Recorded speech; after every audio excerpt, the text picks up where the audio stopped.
Olá pessoal, tudo bem com vocês? Meu nome é Júlio Moredo, eu sou escritor, jornalista e atualmente estou graduando em História pela Universidade Cruzeiro do Sul. Sou jornalista formado pela Casper Libero e sou publicante e autor de um romance histórico titulado A Pátrida, que conta a vida e obra do bacharel de Cananéia, mestre Cosme Pessoa Fernandes, e a sua importância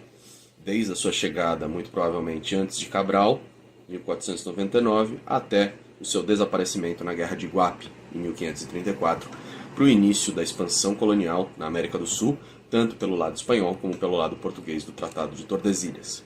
Mas essa história começa com o primeiro tratado,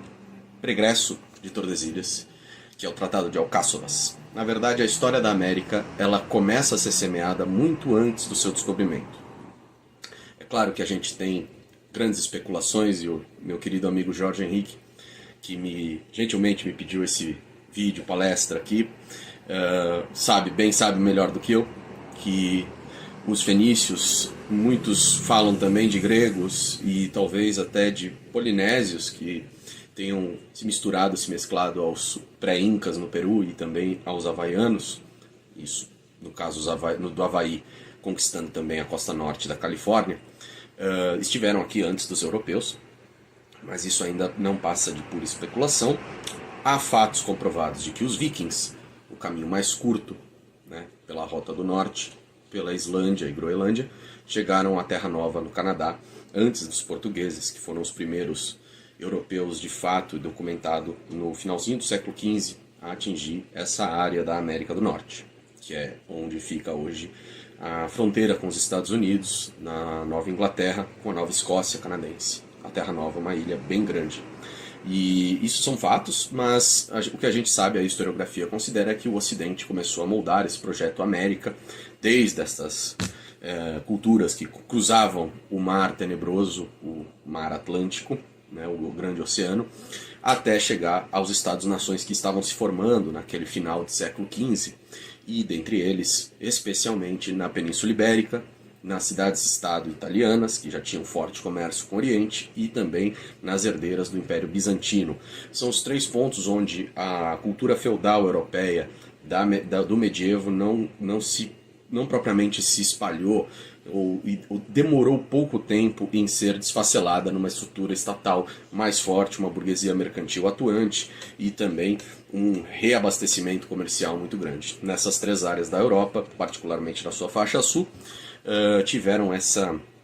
esse pioneirismo no começo do reavivamento do comércio e também no investimento em grandes tecnologias navais para que se fizessem as grandes navegações que viriam a ocorrer num período aí de 3 décadas de uma maneira bem desenfreada. Por isso que eu costumo dizer que este período da história humana, eu pego aí desde o final da Guerra dos 100 Anos, em 1437, até mais ou menos aí a Reforma Protestante, talvez a União Ibérica em 1580, o mundo mudou de uma maneira única, que talvez nem com as atuais tecnologias do nosso mundo contemporâneo isso pudesse ter ocorrido de uma maneira tão forte como foi naquele período em que as tecnologias eram muito menos desenvolvidas e que mesmo assim o mundo era e em menos de 100 anos, se você colocar até a Reforma Protestante de 1517, em 80 anos você teve uma mudança substancial na cultura, na sociedade, na religião, na literatura com a invenção da impressão, na religião com as reformas protestantes, com o cisma do Ocidente que teve junto com a Guerra dos 100 Anos, com a superpopulação, a pós-peste negra, na economia, os navios portugueses começando a se expandir pelo sul da África e descobrindo aquela parte ocidental da África, Guiné, Senegal, São Jorge da Mina, São Tomé e Príncipe, as ilhas do Atlântico, a Macaronésia, né? Madeira, Açores, Canárias, né? A Espanha começando a se unificar num país só. Antes era Castela, Aragão, Navarra naquela altura, né? Antes ainda tinha Leão, que deu origem a Portugal também.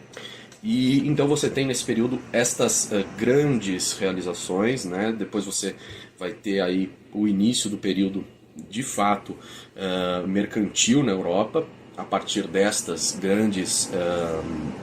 realizações, e também o reavivamento do comércio começado pelas cidades-estado, Gênova, Veneza, Pisa, Florença, com a burguesia italiana também atuando de uma maneira decisiva, e claro, a conquista de Constantinopla, fechando a rota apenas para os venezianos usufruírem, né, no canal do Bósforo. Isso, claro que na luta de classes, né, pegando um viés mais marxista, mas um viés que é realmente correto neste ponto, é que a burguesia mercantil europeia estava, desde o fim das cruzadas, muito sedenta por produtos exóticos e de grande valia comercial, não só pela sua qualidade, né, desde os alimentos até perfumes, enfeites,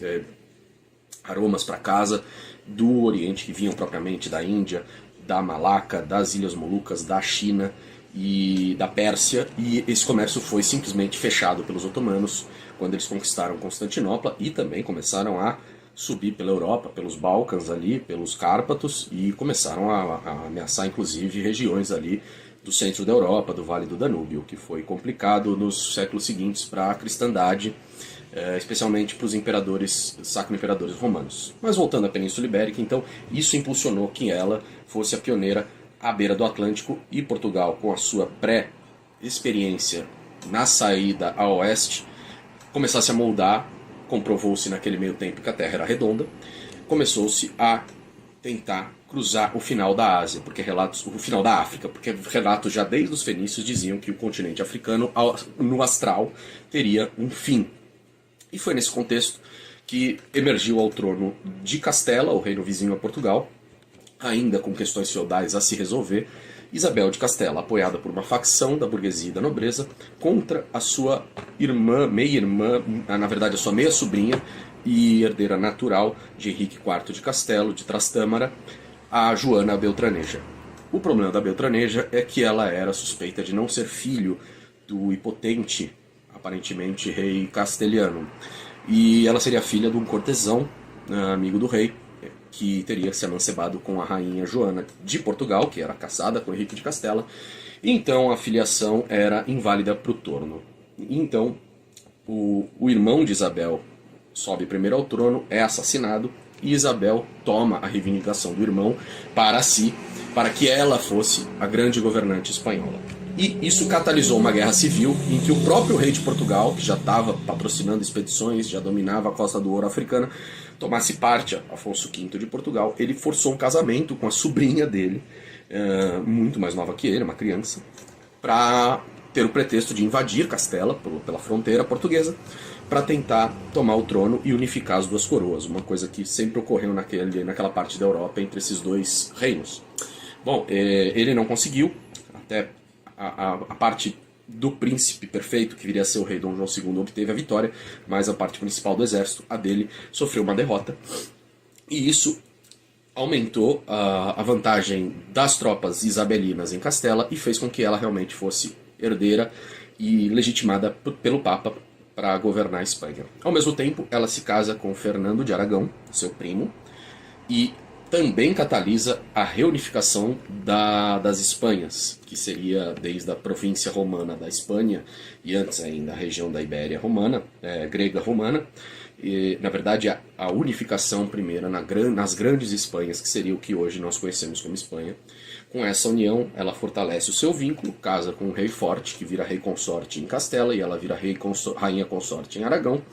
e ali se começa a estabelecer o domínio duplo, né, na península. Portugal ao oeste, Castela, boa parte do resto da península. Depois foi se anexado por questões dinásticas o reino de Navarra, que era uma possessão que ainda remontava às conquistas de Carlos Magno ao sul dos Pirineus, né, do Império Carolíngio, e ali se forma a Grande Espanha, que depois reconquista Granada em 1492. Neste meio tempo, o rei Afonso V, nos últimos mandatos seus, procura negociar e forma o Tratado de Alcáçovas. Alcáçovas é o pregresso de Tordesilhas em 1479, ele é assinado, e é o primeiro tratado marítimo da história ocidental, em que uma linha, Tordesilhas era assim, essa de Alcáçovas era assim, uma linha que passava mais ou menos onde hoje é o sul da Flórida, dividia o que estava ao norte dessa linha, era espanhol, o que estava a sul dessa linha para exploração era português. E no que isso tem relevância? Passou-se alguns anos, 1479 e 1492, a expedição de Cristóvão Colombo, rejeitado em Portugal, porque Portugal já sabia que o caminho marítimo para as Índias estava montado, porque em 1498 teve a expedição de Bartolomeu Dias, que o dobrou. Colombo vai à Espanha e de Palos sai 2 meses depois e encontra as Antilhas, crendo que estava nas Índias. Isso leva uma corrida maluca em toda a Europa, com um papa no meio, um papa que era um Borja, um espanhol, e Colombo é aprisionado em Lisboa, logo que volta, primeiro porto europeu que ele passa depois dessa viagem é Lisboa, e lá o rei Dom João II, filho de Afonso V, um grande governante e também implacável, até violento às vezes, por isso a alcunha maquiavélica de O Príncipe Perfeito, dá a ele um ultimato dizendo que Portugal vai intervir porque aquelas terras eram deles, portugueses, porque estava a sul da linha de Alcáçova. Esse era o pretexto perfeito para Dom João II começar a reclamar uma nova divisão de terras. Era a única arma com que ele poderia jogar ali,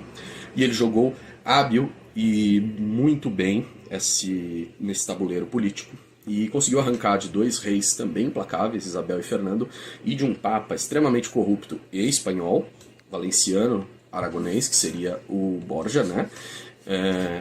Um novo tratado em 1494, que seria o Tratado de Tordesilhas, que realmente dividiu o mundo, e não só a parte do hemisfério norte dele, entre Espanha e Portugal, que é o Tratado de Tordesilhas. Foi assinado nessa linda cidade castelhana, na província de Zamora, perto da fronteira com Portugal. Bom, a partir daí, o tratado não foi só assinado, como também o rei João II bateu o pé e quis que a linha 180 graus, que estaria pré-acordada a oeste de Cabo Verde, acordada com Roma, com o Papa, fosse colocada e dobrada para 360 léguas a oeste de Cabo Verde. E, coincidentemente ou não, 90% do subcontinente brasílico, o Brasil, estava constante nessa nova demarcação. E foi uma exigência dos portugueses e dos assessores de Dom João II na reunião. E depois de muito negociar e ceder as Ilhas Canárias, coisas poucas, algumas possessões, praças marroquinas que Portugal tinha aos montes naquela época para Castela, a questão foi aceite e o tratado então dividia 380 léguas a oeste de Cabo Verde. O que estivesse a oeste dessa linha seria espanhol e o que tivesse a leste, Portugal. Portugal garantia assim a posse do Brasil, toda a posse da rota marítima para as Índias, contornando o continente africano, e também as próprias Índias, para comerciar como bem entendesse. Os espanhóis a partir daí e os portugueses viraram aliados políticos nesse grande xadrez que depois, algumas décadas depois, já incluiria a França do rei Francisco I de Valois, que disse: quero ver o testamento de Adão, dizendo que estas duas nações poderiam partilhar entre si o mundo, a revelia das demais, a própria Inglaterra um pouco depois, e a Holanda, antes ainda dessas duas primeiras, com a sua Companhia das Índias Orientais e Ocidentais, que vieram a se concretizar na época da Guerra dos 30 Anos, da sua independência contra a própria Espanha, que é uma outra questão, mas Carlos V, neto de Isabel, herda o trono espanhol e também era sacro imperador romano. E isso veio essa corrida espacial, só que dentro das águas, por toda a Europa, para se monopolizar as rotas comerciais entre Oriente e Ocidente, e depois na recém-descoberta América, com os achamentos de ouro no Peru e no México, né? Mas por que eu estou dizendo tudo isso? O bacharel vem justamente nesse contexto. Os primeiros degredados portugueses enviados à costa do Brasil vêm justamente para garantir, para ser um garantidor da possessão portuguesa destas terras, dessa linha que estava tão ainda em litígio com Castela, mesmo com assinatura, e imprecisa ainda na sua demarcação. Tanto é que ele vem parar em Cananéia em 1499, porque muito provavelmente em 1499, a dúvida é entre 1499 e 1502, porque Cananéia era previamente o local onde se imaginava que passaria a linha divisória de Tordesilhas, então ele ficaria ali como um garantidor da possessão portuguesa, por ser um criminoso comum, ter feito um delito que lhe degradou do país e não um culto interno, que ele seria levado para um lugar isolado do país. Ele acabou indo para a nova colônia, a futura nova colônia, e aqui virou um traficante de influências e também de indígenas inimigos da tua tribo, da tribo dele, os Carijós. E foi ele que, sob a consultoria dele, que a rota marítima para o Peru, o Rio da Prata, e a sua grande bacia foram descobertos pelos europeus, tanto espanhóis como portugueses, que o ouviam na Praça de Maratayama, atual Cananéia, fundada em 1531, pregressa das suas duas primas gêmeas, São Vicente e Itanhaém, que são de 1532. Na mesma expedição, as três foram fundadas por Martim Afonso de Souza em 1530, 1532, que foi a primeira expedição de fato que veio para demarcar, dividir as glebas e as capitanias entre nobres e efetivamente começar a explorar na economia, na sua essência, as terras do Brasil, que eram antes portos só de paragem para abastecimento em calmas águas do Nordeste, para depois voltar à África, como fez Cabral, ou de extração de pau-brasil para o reino, ou piratas como franceses, corsários franceses, que faziam isso por baixo dos panos, o que Portugal queria evitar a qualquer custo. E ficou, depois de algum tempo, muito claro que o Brasil era o futuro colonial de Portugal pela sua riqueza, pela vastidão territorial e pela dificuldade da concorrência das companhias holandesas e inglesas que depois começaram a proliferar-se no Índico, dificultando ali a posição de Portugal em Macau, em Goa, que havia fundado em Hormuz, no Golfo Pérsico, as posições portuguesas no Extremo Oriente também, em Timor, nas Molucas, né? Mas por que o Brasil, então, demorou a ser oficialmente colocado na rota do mundo, né? Só em 1500, a partir de 1500? Porque